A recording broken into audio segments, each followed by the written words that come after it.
While the Speaker of the House, Trevor Mallard, joins me now. Mr. Speaker, let's get your allegiances on the table. Love or loathe them, the tie? Oh, I personally loathe them, but I feel that while I'm in my current role, whatever I rule as far as other members, I'll keep wearing them. What do you loathe about it? Oh, I think there's sort of a standardisation of the shape of dress.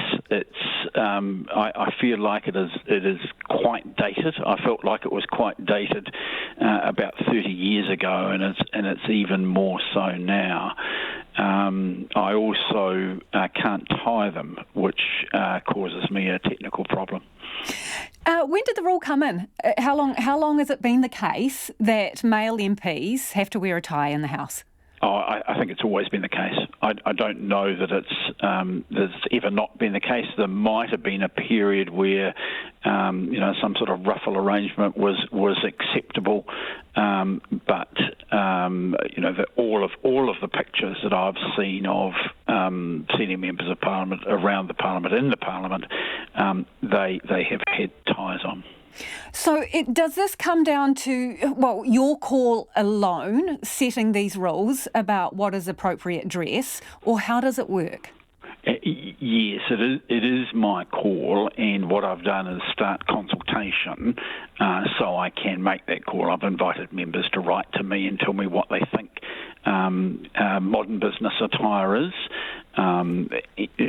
Clearly the rules are such that members must wear business attire, and in fact one of the interesting things is up until a couple of decades ago there were no rules for women. The rules only related to the dress for men, because it wasn't contemplated that women would be members of Parliament, and the rules were never updated for them. So the interpretation is mine, and I'm interested in people's views on how I should interpret them. But in the end, I will make the decision. Okay, so isn't the tie kind of a gendered stereotype because it just applies to the blokes? Well, there are a couple of women in Parliament who wear ties every now and again. But do you require a tie of women, though? You only require it of men, don't you? No, of course it's a gendered stereotype. I mean, it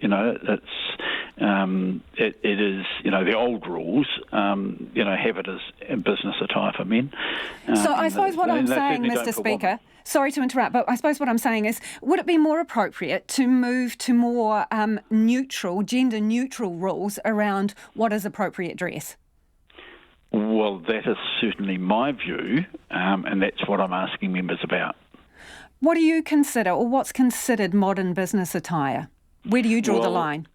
Well, I think there are questions around jackets or not jackets, and a lot of business leaders who I meet would be in, what I would describe as smart casual, rather than in formal dress, and that obviously allows for a bigger range of colour, jackets or not jackets.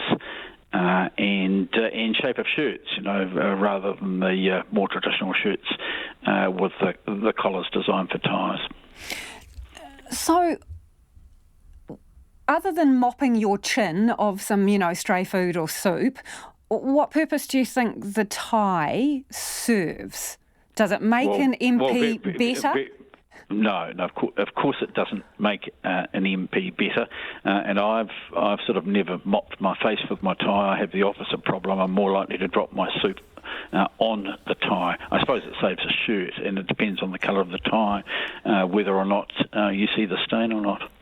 Are you going to look at just ties, or are you going to broaden the brief? Well, no, it's not just about ties. It's about what business attire is these days, and clearly there's more.